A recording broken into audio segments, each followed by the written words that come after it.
Hello students, उम्मीद करते हैं जहां भी होंगे, जैसे भी होंगे, मस्त होंगे, स्वस्थ होंगे। ठीक है। तो जैसा कि हम लोग पिछला लेक्चर पढ़ चुके हैं, ठीक है। और पिछला लेक्चर हमारा कौन सा लेक्चर था? तो लेक्चर नंबर 4 था। कौन सा लेक्चर था बाबू? Lecture number 4।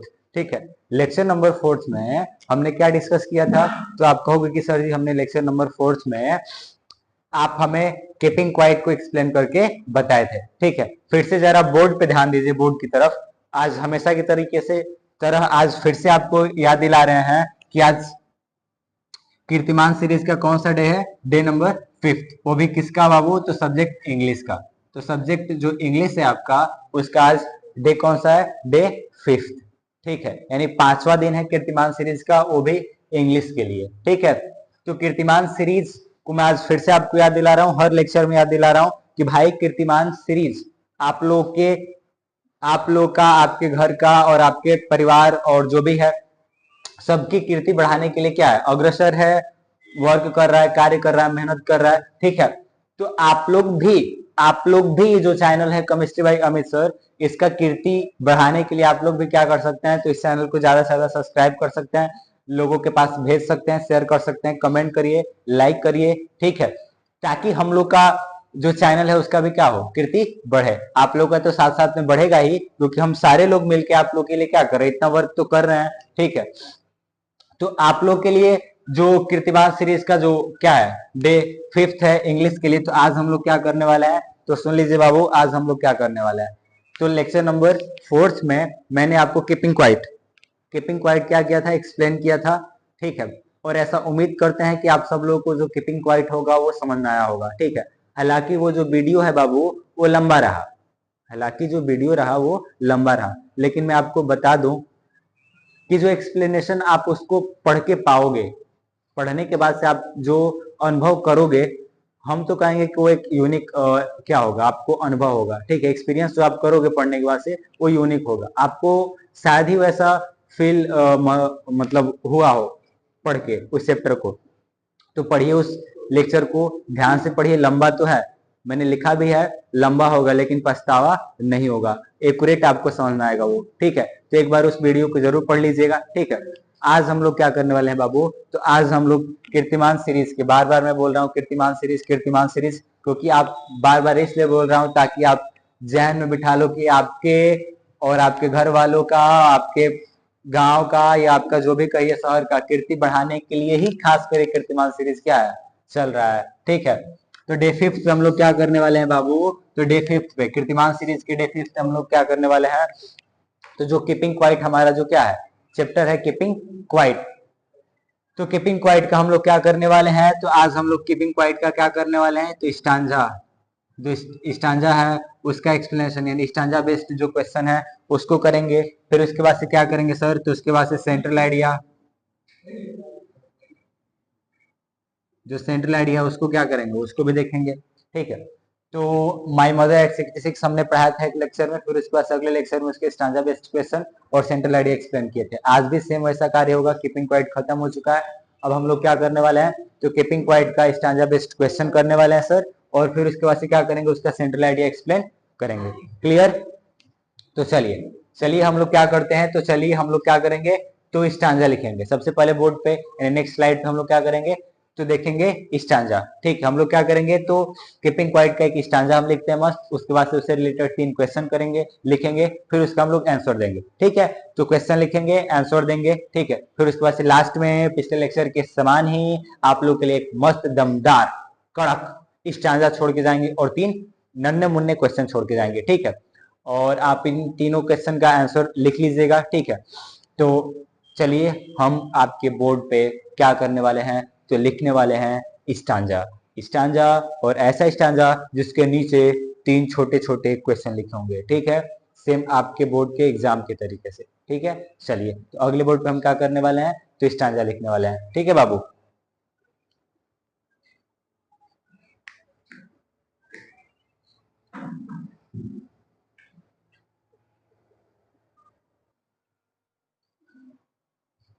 हाँ।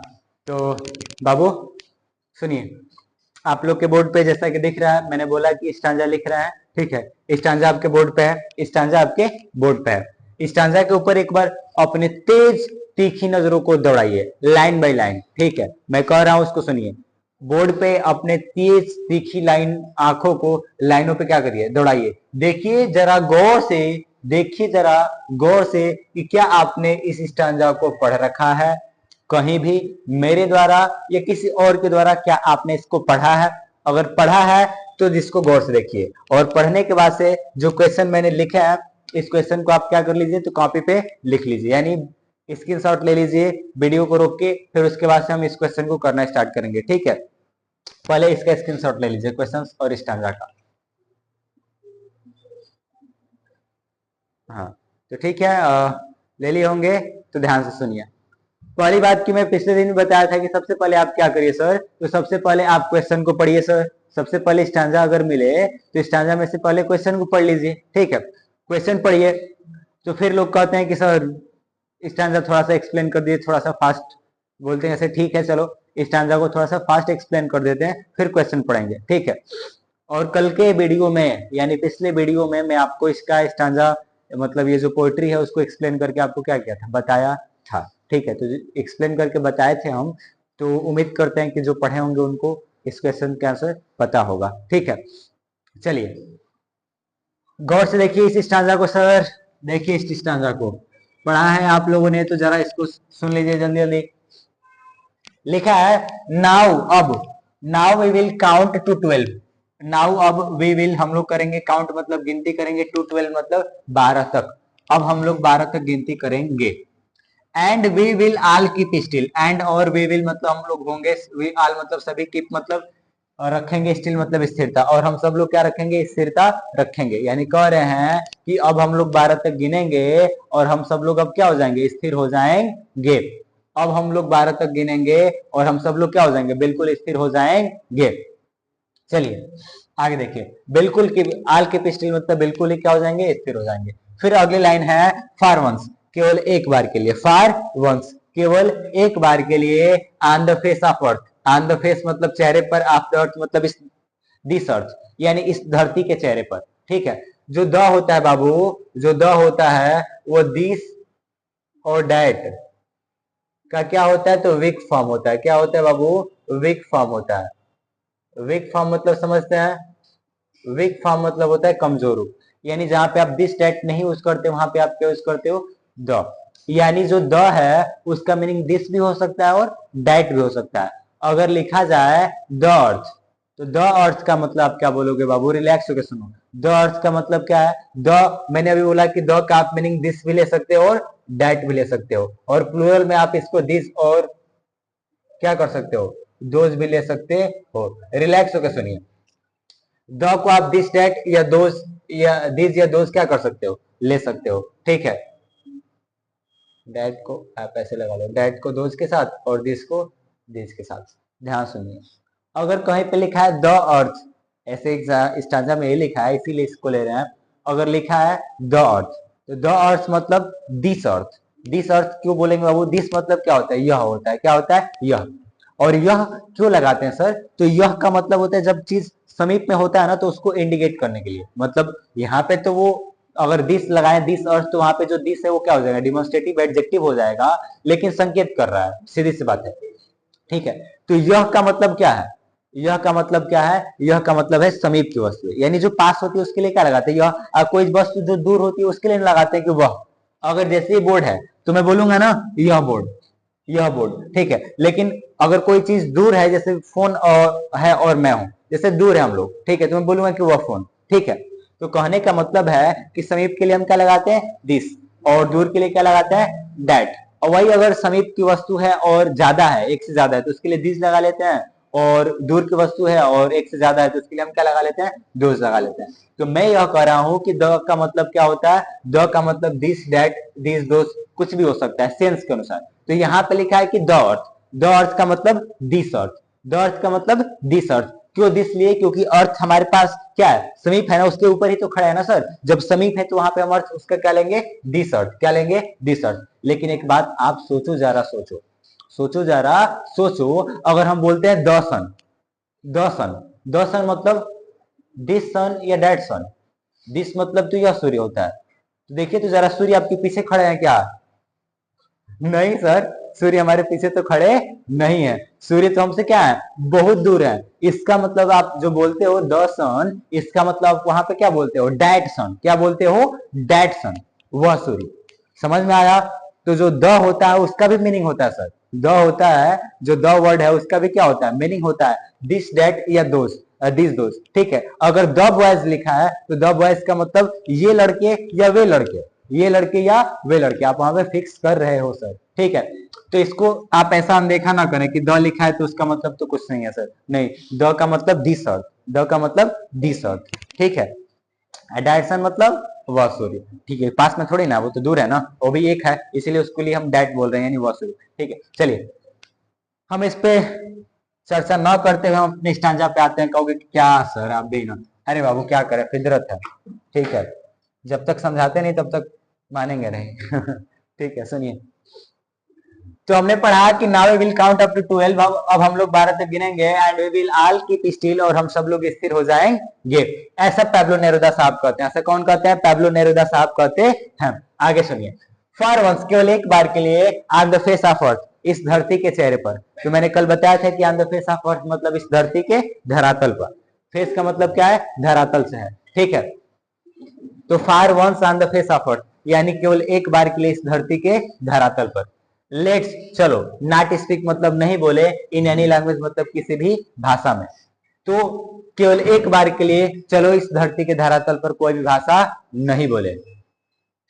चलो कोई भी भाषा नहीं बोले, क्या हो जाएगा बाबू, चलो इस केवल एक बार के लिए इस धरती के धरातल पर कोई भी भाषा न बोले। तो फार वंस, केवल एक बार के लिए, ऑन द फेस ऑफ अर्थ, इस धरती के धरातल पर, लेट्स नॉट स्पीक, चलो न बोले, इन एनी लैंग्वेज मतलब किसी भी भाषा में। तो कभी कह रहे हैं कि अब हम लोग 12 तक गिनेंगे और हम सब लोग स्थिर हो जाएंगे। एकदम बढ़िया से कल एक्सप्लेन करके बताए थे, यानी पिछले लेक्चर में। फिर बता रहे हैं, सुन लीजिए। फार वंस, केवल एक बार के लिए, ऑन द फेस ऑफ अर्थ, इस धरती के धरातल पर। चलो केवल एक बार के लिए इस धरती के धरातल पर, let's not speak any language, चलो किसी भी भाषा में न बोले। तो चलो किसी भी भाषा में न बोले, केवल एक बार के लिए इस धरती के धरातल पर। लेट्स स्टॉप, चलो बंद कर दें, फॉर 1 सेकेंड, एक सेकेंड के लिए। चलो एक सेकेंड के लिए बंद कर दें। ठीक है, तो कह सकते हैं चलो एक सेकेंड के लिए बंद कर दें, इस धरती के धरातल पर केवल एक बार के लिए किसी भी भाषा को बोलना, ये भी कर सकते हैं। एंड नॉट मूव, और न हिलाएं, आवर आर्म्स मतलब अपनी भुजाओं को, सो मच मतलब बहुत ज्यादा। तो कब ये कह रहे हैं कि केवल एक बार के लिए इस धरती के धरातल पर चलो कोई भी भाषा न बोले, लेट्स स्टॉप फॉर 1 सेकेंड, एक सेकेंड के लिए बोल दें, और अपने हाथों को भी ज्यादा हिलाएं डुलाएं न। तो कभी क्या कह रहे हैं इस स्टांजा में सर, तो कभी इस स्टांजा में कह रहे हैं बाबू कि अब हम लोग 12 तक गिनेंगे और सब लोग स्थिर हो जाएंगे। और चलिए ऐसा वो कहते हैं हम सब लोगों से। मैंने बताया था कि ऐसा एक्सपेक्ट कीजिए, उम्मीद कीजिए कि आप लोग क्लासरूम में बैठे हैं और मैं पैब्लो नेरुदा आके आप लोगों से कह रहा हूं कि अब हम सब लोग क्या हो जाएंगे, स्थिर हो जाएंगे। और मैं बोल रहा हूं आप लोगों से कि केवल एक बार के लिए, मैं आप लोगों से क्या कर रहा हूं, बोल रहा हूं कि चलो केवल एक बार के लिए, चलो केवल एक बार के लिए इस धरती के धरातल पर कोई भी भाषा नहीं बोलते हैं। चलो एक बार के लिए इस धरती के धरातल पर कोई भी भाषा नहीं बोलते हैं, और अपने हाथों को भी ज्यादा हिलाते डुलाते न है। और ऐसा कब तक करना है, तो सिर्फ एक सेकंड के लिए बोलते हैं, स्टॉप फॉर 1 सेकंड, एक सेकंड के लिए बंद कर देते हैं। तो ऐसा उम्मीद है कि आपको स्टैंजा समझ में आ गया होगा। क्वेश्चन पढ़ते हैं और इसका उत्तर देते हैं। क्वेश्चन लिखा है बाबू, हाउ लॉन्ग, कितना लंबा, डज द पोएट वांट, कवि चाहता है, टू स्टे मतलब ठहरना, स्टिल मतलब स्थिर, स्टिल मतलब बाबू स्थिर। हाउ लॉन्ग कितना लंबा, डज द पोएट वांट कवि चाहता है, कितना लंबा कवि चाहता है, टू स्टे मतलब ठहरना, स्टिल मतलब स्थिर। तो कवि कितना देर स्टिल यानी स्थिर ठहरना चाहते हैं।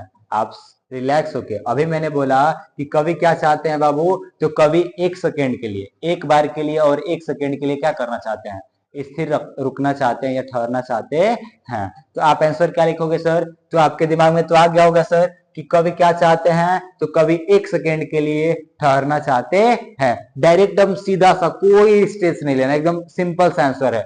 कवि कितना देर लंबा ठहरना चाहते हैं, तो आपकी आंखों के सामने प्रत्यक्ष दिखाई दे रहा है कि लेट्स स्टॉप फॉर 1 सेकेंड, चलो 1 सेकेंड के लिए बंद कर दे। तो सीधी सी बात है कि वो 1 सेकेंड के लिए स्थिर ठहरना चाहते हैं। तो डायरेक्ट आंसर क्या लिखेंगे, देखिए आप यहां से उठाइए, आपका सब्जेक्ट क्या लिखा है, तो लिखिए the poet wants, the poet wants, कवि चाहते हैं, टू स्टे, ठहरना, स्टिल मतलब स्थिर, टू स्टे मतलब ठहरना, स्टिल मतलब स्थिर। देखिए क्या बोला था क्वेश्चन कि how long does the poet wants to stay still, यानी जो कवि है वो कितना देर कितना लंबा स्टिल मतलब स्थिर रहना चाहते हैं। ठीक है, तो अभी हम लिख रहे थे, उसका थोड़ा सा लाइटिंग का बहुत ज्यादा इशू है। ठीक है, तो लाइट आ रही है जा रही है, और जो भी इन्वर्टर भी है वो भी थोड़ा सा डिस्चार्ज हो गया, इसीलिए थोड़ा सा इशू आ रहा है। ठीक है, कॉम्प्रोमाइज कर लीजिएगा उसको। ठीक है, तो क्वेश्चन का आंसर लिख रहे हैं बाबू। क्वेश्चन क्या था कि कितना देर कवि स्थिर रहना चाहते हैं, तो हम लोग आंसर लिख रहे थे। मैंने बोला कि यहाँ से आपका क्या है, स्टार्टिंग पॉइंट है। ठीक है, आगे आप देखो आपका क्वेश्चन वर्ड और हेल्पिंग वर्ब है। ठीक है, उसके बाद से आपका सब्जेक्ट है। इंट्रोगेटिव सेंटेंस का स्ट्रक्चर आपको पता होगा कि helping verb, yes to type interrogative, या जो भी डब्ल्यू टाइप, पहले क्या लिखते हैं डब्ल्यू टाइप वर्ड, फिर हेल्पिंग वर्ब, उसके बाद सब्जेक्ट। तो आपका सब्जेक्ट क्या है, द पोएट। तो हम लिखना स्टार्ट करेंगे, the poet wants to stay still, कवि चाहते हैं, टू स्टे ठहरना, स्टिल मतलब स्थिर, कवि स्थिर ठहरना चाहते हैं, कितने देर के लिए सर, तो आप डायरेक्ट नकल मारो, फॉर 1 सेकेंड, फॉर 1 सेकेंड, एकदम से shortcut, for 1 second, for 1 second. इसका मतलब क्या कह रहा है भाई, इसका मतलब हमने आंसर लिखा कि कवि चाहते हैं स्टे स्टिल मतलब स्थिर ठहरना चाहते हैं फॉर 1 सेकेंड, 1 सेकेंड के लिए। यानी जो कवि हैं हम सब लोगों से, यानी मैं आप लोग के क्लासरूम में आके कह रहा हूं कि केवल 1 सेकेंड के लिए, कम से कम केवल 1 सेकेंड के लिए हम सब लोगों को क्या कर देना चाहिए इस धरती पे, यानी धरती पे सब सब चीजों को क्या कर देना चाहिए, 1 सेकेंड के लिए बंद कर देना चाहिए, स्थिर कर देना चाहिए। तो वही मैंने लिखा कि कवि क्या चाहते हैं, तो 1 सेकेंड के लिए स्थिर ठहरना चाहते हैं। आप ऐड करके बड़ा करना चाहें तो ये लिख सकते हैं फॉर वंस, फॉर वंस केवल एक बार के लिए। ठीक है, ऐसा भी कर सकते हैं, for 1 second and once, and for once. ठीक है, 1 सेकेंड के लिए और केवल एक बार के लिए, अगर बढ़ना बड़ा करना चाहे तो, नहीं तो इतने पे भी आपका क्या है, करेक्ट आंसर है। ठीक है, अगला क्वेश्चन देखिए बाबू, क्वेश्चन क्या है, अकॉर्डिंग टू द स्टांजा, इस स्टांजा के अनुसार, अकॉर्डिंग टू द स्टांजा मतलब इस स्टांजा के अनुसार, what does the poet wants, कवि क्या चाहते हैं, इस स्टांजा के अनुसार कवि क्या चाहते हैं। आप देखो इस स्टांजा को पढ़ा आपने अभी, आप बताओ कि कवि क्या चाहते हैं। तो मैंने लास्ट में हिंदी में बताया आपको कि कवि क्या चाहते हैं, तो कवि यह चाहते हैं कि हम सब लोग क्या करें, 1 सेकेंड के लिए किसी भी भाषा को बोलना और अपने हाथों को हिलाना डुलाना क्या कर दें, बंद कर दे। तो आप आंसर एकदम से शांत होके, रिलैक्स होके, सुकून के साथ लिखिए। आप फिर इसमें देखेंगे तो आंसर आप कहां से लिखोगे, आपका डब्ल्यू स्टेप वर्ड, फिर हेल्पिंग वर्ब, तो हेल्पिंग वर्ब और डब्ल्यू स्टेप हटा के आपको सब्जेक्ट मिल जाएगा। आप इसको पकड़ लीजिए और सेंटेंस को लिखना स्टार्ट कर दीजिए। सॉरी मेरे को वांट से यहाँ पे डल रहा है, तो पोएट वांट। ठीक है, सुनिए क्या हो जाएगा, तो आंसर लिखना स्टार्ट करिए। आप लगा सकते हैं अकॉर्डिंग टू द स्टांजा, या आप ऐसे डायरेक्ट लिख सकते हैं द पोएट, यानी कवि, the poet.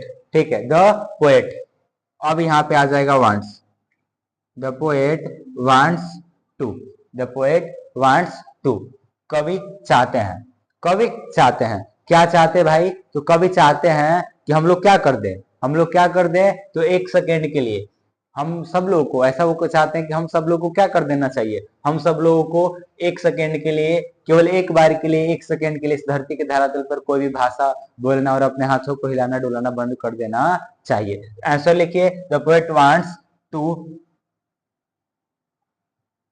wants to spend,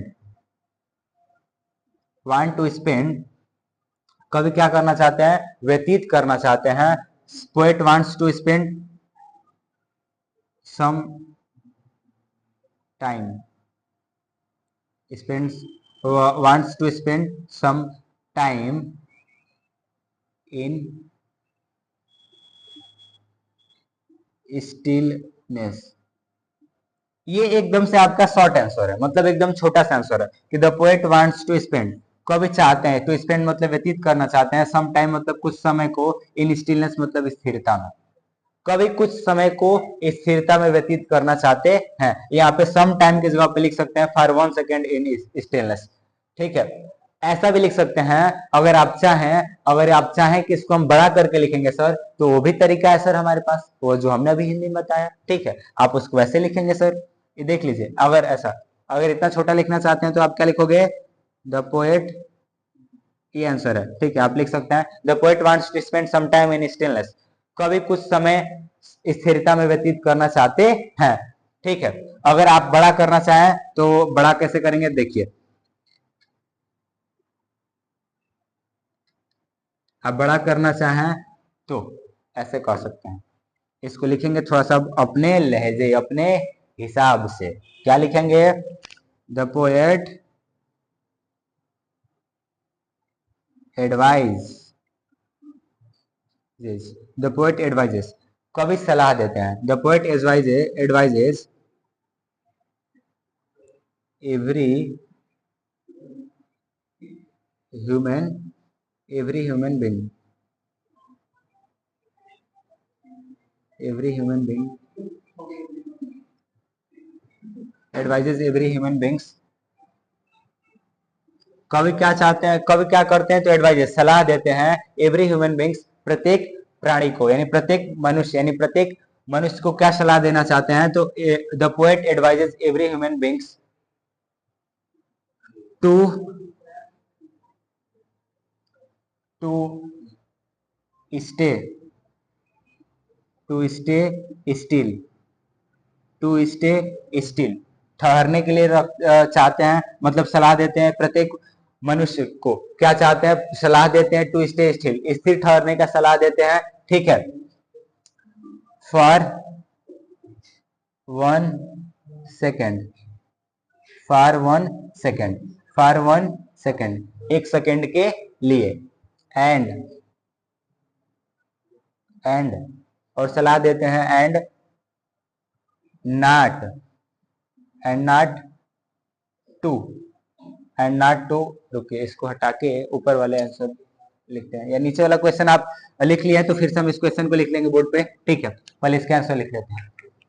तो the poet advises every human beings to stay still for 1 second and not to move, and not to move, and not to move our, देखो वहां से नकल मार के लिखना है, our, not to move our arms so much.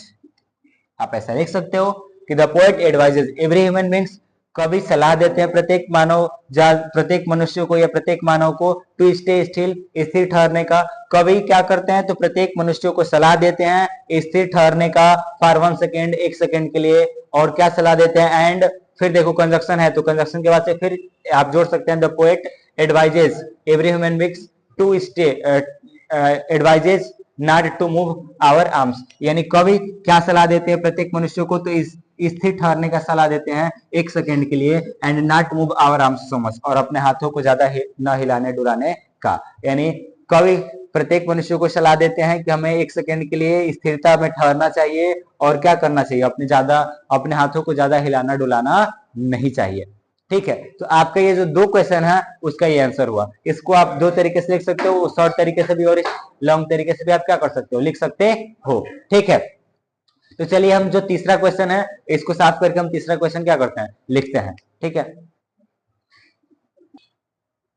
हाँ सुनिए, देखिए बाबू बोर्ड पे आपको मैंने क्या किया है, तो क्वेश्चन लिख दिया है। ठीक है, क्वेश्चन लिख चुके थे पहले भी, आपको मैंने बोला था कि स्क्रीनशॉट ले लीजिएगा, स्क्रीनशॉट उम्मीद करते हैं कि ले लिया होंगे। क्वेश्चन जरा पढ़िए, इंपॉर्टेंट है, इंपॉर्टेंट क्वेश्चन है सर, इंपॉर्टेंट क्वेश्चन है, क्यों, क्योंकि जरा पढ़िए, देखिए कितना मजा आने वाला है। लिखा है कि what is the significance, what is क्या है, द सिग्निफिकेंस मतलब महत्व, आठ मतलब का, द नंबर मतलब संख्या, 12 मतलब 12। तो ये जो संख्या 12 है उसका महत्व क्या है, आप लोग के भी माइंड में चल रहा होगा कि सर जी ने मतलब जो पैब्लो नेरुदा जो साहब हैं उन्होंने लिखा है कि now we will count to 12, अब हम लोग 12 तक गिनेंगे। 12 तक ही क्यों कहा है उन्होंने, 12 तक ही उन्होंने गिनने के लिए क्यों कहा है? आपके अंदर भी डाउट चल रहा होगा। तो कुछ आप लोग की क्लास में से कुछ होनहार बच्चे होते हैं जिनके दिमाग में ही चलता है ना कि शायद हम लोग 12 में पढ़ते हैं ना, इसीलिए 12 तक गिनने के लिए कह रहे हैं। तो नहीं बाबू, ऐसा कुछ नहीं है। आप ही बताओ जरा, कभी को कैसे पता था कि हमारा जो पोएट्री है वो 12 में ही लिखा जाएगा? हाँ, 12 के बुक में प्रिंट किया जाएगा? नहीं, ऐसा कुछ नहीं है, ऐसा कुछ नहीं है। ठीक है, इसके पीछे एक फैक्ट है, उसको मैं बता रहा हूं। ठीक है, पहले बात की ध्यान सुनिए। आपको पता है कि हमारी जो घड़ी होती है, हमारी जो घड़ी होती है कलाई वाली घड़ी, उसमें क्या होते हैं? हमारी जो कलाई वाली जो घड़ी होती है उसमें कितने घंटे होते हैं? 12 घंटे सर। कितने घंटे होते हैं? 12 घंटे। और फिर एक बात और बताइए, हमारे महीने कितने होते हैं? तो सर 12 महीने। एक साल में कितने महीने होते हैं? तो सर 12 महीने। तो 12 महीने हमारे एक वर्ष में होते हैं, और एक घड़ी में कितना घंटा होता है? 12 घंटा। ठीक है, तो देखो यहाँ पे जो नंबर जो 12 है ना, उसका मतलब यह है कि कभी हमें यह बताना चाहते हैं बाबू कि हम लोग 12 घंटे में कितना देर अपने आप को रिलैक्स रख पा रहे हैं, मतलब कितना देर स्थिर रख पा रहे हैं। और जब एक घड़ी में यानी 12 घंटे में आप अपने आप को कंपेयर करिए कि हम कितने देर तक शांत रह पा रहे हैं। फिर इसी चीज को आप जब एक घड़ी में कंपेयर कर पा रहे हो, इस चीज को आप क्या करो तो एक वर्ष यानी 12 महीने में कंपेयर करो। पहली बात की एक घड़ी में यानी एक घड़ी मतलब एक दिन आप कह सकते हो। ठीक है, तो एक दिन आप कंपेयर करो कि एक दिन में आप कितना शांत रहे। फिर उसके बाद से एक एक महीना में करते करते 12 महीने में आप काउंट करो कि आप कितने देर तक स्थिर रह पाए। कवि का मेन मोटो क्या है? कवि का यानी जो पोएट पैब्लो नेरुदा है उनका मेन मोटो क्या है? मोटो यही है कि हम सब लोग क्या रहे, ज्यादा से ज्यादा शांत रहे, हलचल ना मचाए। ठीक है, तो वो ये बताने की कोशिश कर रहे हैं कि 12 पहले तो आप एक घड़ी में यानी एक दिन में एक 12 बोले यानी 12 घंटे, इसका मतलब एक दिन की बात कर सकते हो। ठीक है, 24 घंटे होते हैं हालांकि एक दिन में। ठीक है, लेकिन आप देखो 12 ही करके तो 2 बार होता है ना। तो सीधी सी बात है कि पहले आप एक दिन में देखो, पहले आप एक दिन में कंपेयर करो कि मैं कितना देर तक रिलैक्स यानी स्थिर रह पाया हूं। फिर एक दिन का निकालो, फिर उसके बाद से एक महीने का निकालो, और ऐसा करते करते आप 12 महीने तक निकालो कि 12 महीने तक आप कितना स्थिर रह पाए हो, और आप एवरेज निकाल लो कि आप कितना देर तक स्थिर रह पा रहे हो। अगर कम आ रहा है तो आप उसको बढ़ाओ, ज्यादा से ज्यादा स्थिर रहने का या शांत रहने का प्रैक्टिस करो। कवि के कहने का यह मोटिव है, ऐसा नहीं है कि हम लोग 12 में पढ़ते हैं इसीलिए दिया है। ठीक है, ऐसा कोई मोटिव उनका नहीं है। ठीक है, तो आंसर लिखिए सर। हम ज्यादा लंबा नहीं लिखेंगे, समझाए हैं आपको उतना, अगर आप चाहें तो उतना लिख भी सकते हैं, उतना लिख भी सकते हैं, लेकिन हमें उतना ज्यादा लिखना नहीं, हमें शॉर्टकट में आंसर देके निपटा देना है इसका। ठीक है, तो डायरेक्ट आप लिखेंगे सर, आपका रहा ये, आपका देखो डब्ल्यू स्टेप वर्ड फिर हेल्पिंग वर्ब, आप इसको हटाओगे तो आपको क्या मिलेगा? सब्जेक्ट। तो हम इससे ही स्टार्ट करेंगे सेंटेंस को, तो ये लिखना स्टार्ट करेंगे, the significance of the number 12। The significance of number 12, संख्या 12 का महत्व इज है डैट की। The significance of number 12 is that, संख्या 12 का महत्व है कि देयर आर, अभी जो मैंने बोला देयर आर 12, मैंने देखो 12 को ऐसे लिख रहा हूं, 12 आवर्स, 12 आवर्स, 12 आवर्स। ठीक है, there are 12 hours and 12 months in a year. यानी यहां पे संख्या 12 का मतलब है कि 12 घंटे होते हैं और 12 महीने होते हैं एक वर्ष में। ठीक है, तो आप बोलोगे ऐसा कि यहाँ पे संख्या 12 का महत्व ये है कि वो हमें क्या बताना चाहते हैं कि 12 घंटे होते हैं एक घड़ी में। ठीक है, इन आवाज लिख सकते हैं, and 12 months in a year, और 12 महीने होते हैं एक वर्ष में। ठीक है, आप ये भी इसमें लिख सकते हो, इसमें अगर आप ऐड करें तो ऐसा कह सकते हो कि द पोएट, बड़ा करना चाहे तो ऐसा लिख सकते हैं, द पोएट एडवाइजेस, कवि सलाह देते हैं, the poet advises us to, सलाह देते हैं हमें to spend to spend more and more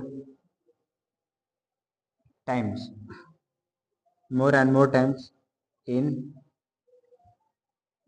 stillness. ठीक है, यानी आप डायरेक्ट कहोगे कि यहाँ पे संख्या 12 का मतलब है कि 12 घंटे होते हैं और 12 महीने होते हैं एक वर्ष में। और इसी से कवि क्या चाहते हैं, द पोएट एडवाइजेज अस, हमें कवि सलाह देना चाहते हैं। क्या सलाह देना चाहते हैं कि टू स्पेंड, सलाह देना चाहते हैं व्यतीत करने का, मोर एंड मोर, ज्यादा से ज्यादा समय को स्थिरता में। तो कभी हमें सलाह देना चाहते हैं ज्यादा से ज्यादा समय को स्थिरता में व्यतीत करने के लिए। ठीक है, तो ये आपका जो ये स्टांजा बेस्ड जो क्वेश्चन था उसको हम लोगों ने क्या कर लिया, कंप्लीट कर लिया। ठीक है, अब बोर्ड पे क्या कर रहे हैं बाबू, तो बोर्ड पे आप लोग को 2 स्टांजा दे रहे हैं। ठीक है, बोर्ड पे आपको 2 स्टांजा दे रहे हैं। ठीक है, स्टांजा देंगे, नीचे क्वेश्चन रहेगा, उस क्वेश्चन को समझा देंगे और आपसे उम्मीद करेंगे कि आप उन क्वेश्चंस का आंसर आप लोग क्या करेंगे, लिखेंगे। नहीं समझ में आएगा तो पूछ लीजिएगा, नहीं समझ में आएगा तो आप कमेंट में ऑप्शन नंबर करके बोल सकते हो कि ये फलाना जो स्टांजा है, स्टांजा नंबर 2 का क्वेश्चन नंबर 1 या 2 नहीं समझ में आया तो हम उसको एक्सप्लेन करा देंगे। ठीक है, तो 2 आपको स्टांजा लिख रहे हैं, उससे क्वेश्चन लिख रहे हैं। ठीक है, फिर उसके बाद से क्या करेंगे, तो आपको सेंट्रल आइडिया बोर्ड पे छोड़ के जाएंगे, सेंट्रल आइडिया आपके बोर्ड पे छोड़ के जाएंगे, आप उसको और लास्ट में उसको समझा भी देंगे। ठीक है, तो चलिए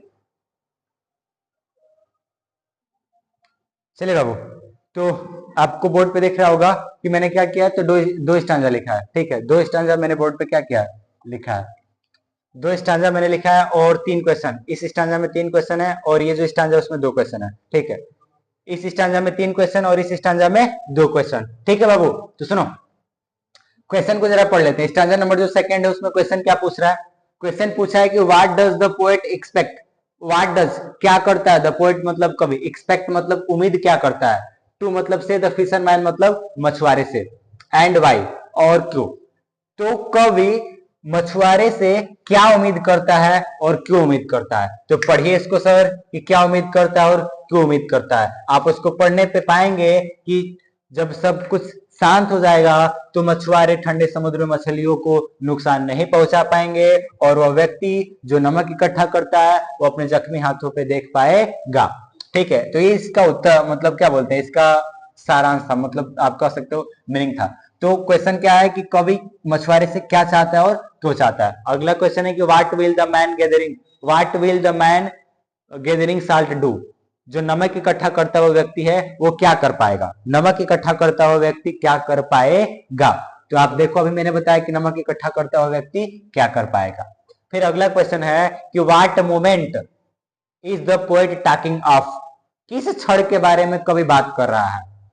what moment is the poet talking of मतलब के बारे में बात कर रहा है, किस, तो कवि किस क्षण के बारे में बात कर रहा है। तो आप बताओगे कि कवि जो है वो ऐसे क्षण के बारे में बात कर रहा है जब प्रत्येक चीजें क्या हो जाएंगी, स्थिर हो जाएंगी। जब प्रत्येक चीजें स्थिर हो जाएंगी उस क्षण की वो क्या कर रहा है, बात कर रहा है। तो ऐसे आंसर लिख लीजिएगा उसका। अगला क्वेश्चन है कि what lesson does the earth teach us, यानी व्हाट लेसन कैसा पाठ, डज करती है, द अर्थ मतलब धरती, टीच अस हमें पढ़ाती है या बताती है।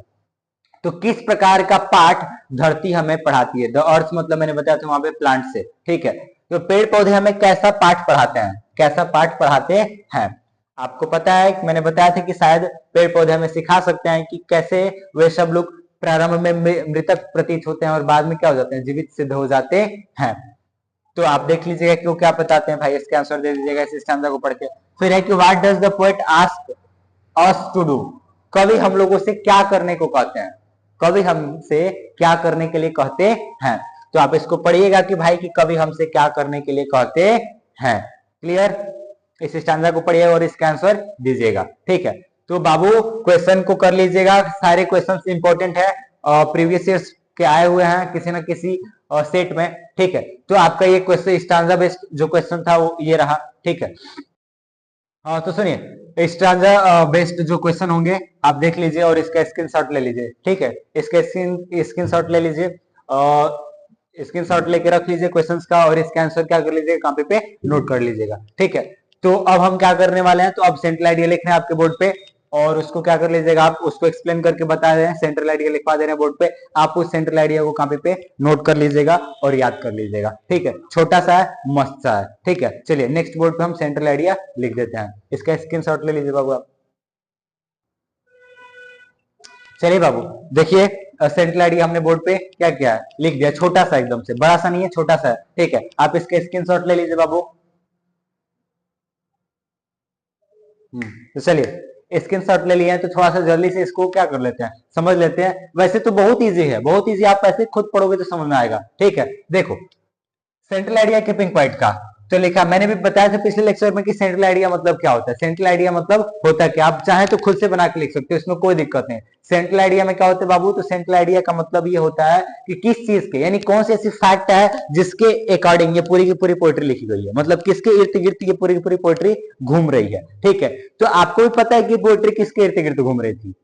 अभी हमने जो पिछले लेक्चर लिया था उसमें पढ़ाया था, तो आपको बताया था कि इसमें काम क्या है, इसमें काम क्या कहा है पैब्लो नेरुदा यानी मैं। ठीक है, तो मैंने काम क्या कहा था, देखिए यहाँ पे सुनिए, the poem keeping quiet is composed bye Pablo Neruda, यानी जो कविता है कीपिंग क्वाइट, यह पैब्लो नेरुदा के द्वारा क्या की गई है, कंपोज की गई है, लिखी गई है। इन दिस पोएम, इस कविता में the poet ask all human beings to stop all worldly activities, यानी कवि क्या करते हैं, तो समस्त मानव जात से आग्रह करते हैं या कहते हैं सभी संसारी गतिविधियों को बंद कर देने के लिए, फॉर वाइल, कुछ क्षण के लिए या एक क्षण के लिए। तो कवि क्या कहते हैं, तो आपको भी पता है कि इसमें उन्होंने क्या कहा है, उन्होंने यह कहा है कि एक क्षण के लिए क्यों ना हम सब क्या करें, समस्त मानव अपनी सांसारिक गतिविधियों को बंद कर दे। फिर आगे क्या कहते हैं कि he stresses on spending few moment in keep introspection, he stresses, वह क्या करते हैं, तो खींचते हैं या दबाव देते हैं, ऑन स्पेंडिंग, व्यतीत करने पर, फ्यू मोमेंट्स, कुछ क्षण को, इन क्वाइट इंट्रोस्पेक्शन, क्वाइट मतलब शांत, इंट्रोस्पेक्शन मतलब होता है आत्मनिरीक्षण। ठीक है, तो कह रहे हैं कि वो क्या करते हैं, तो ध्यान देते हैं या फोकस करते हैं किस चीज पे, तो कुछ क्षण को शांत व्यतीत करने में वो क्या करते हैं, तो वो दबाव देते हैं या वो व्यक्त करते हैं कि हम लोग को क्या करना चाहिए, कुछ क्षण शांत में व्यतीत करना चाहिए। ठीक है, इट कैन ब्रिंग, यह ला सकता है, ऑल टुगेदर, सबको एक साथ, यानी यह क्या कर सकता है, तो अगर ऐसा हो, अगर ऐसा हो यानी जब सब कुछ शांत हो जाएगा तो यह क्या कर सकता है, इट कैन ब्रिंग, यानी कौन ब्रिंग ला सकता है बाबू, तो क्या वो कहते हैं, यानी जो हमारा जो ये शांत है, ये जो मौन है, हमने भी पढ़ा है कि अगर हम शांत रहेंगे तो बहुत चीजों को पा सकते हैं, मौन रहे तो। ठीक है, तो वही कह रहे हैं कि it can bring all together, ये सबको क्या कर सकता है, एक पास ला सकता है, एंड फीलिंग, और महसूस को ला सकता है, ऑफ अंडरस्टैंडिंग, और समझ के और समझदारी के महसूस को ला सकता है, विथ डेवलपमेंट, यानी विकास के साथ यह क्या कर सकता है, तो समझदारी की भावना, समझदारी की भावना क्या कर सकता है, ला सकता है। यानी एक शांत, यानी शांत रहना हम लोग का क्या हो सकता है, फायदेमंद हो सकता है, हम लोग को पास ला सकता है। हमने इसको यार अच्छे से एक्सप्लेन किया था कि कैसे जब सब कुछ शांत हो जाएगा तो सब लोग क्या हो जाएंगे, एक पास आ जाएंगे। ठीक है, तो वही करेंगे, सब लोग एक पास आ जाएंगे और हम लोग का क्या होगा, विकास के साथ समझदारी की भावना प्रकट होगी या आएगी हम लोग के पास। ठीक है, यानी हम समझ पाएंगे कि हम लोग का विकास कैसे होगा, नहीं था कि हम लोग खुद को नहीं समझ पाने की उदासी को दूर कर पाएंगे। तो वही कह रहा है कि खुद को समझ पाने की उदासी या जो विकास है उसकी भावनाओं को हम क्या कर पाएंगे, समझ पाएंगे। ठीक है, तो चलिए मिलते हैं अगले नेक्स्ट वीडियो में, यानी अगले वीडियो में मिलते हैं आप लोगों के साथ नए ऊर्जा के साथ और नए चैप्टर को लेकर के। ठीक है, तो उम्मीद करते हैं जहां भी होंगे, जैसे भी होंगे, मस्त होंगे। ठीक है, थैंक यू।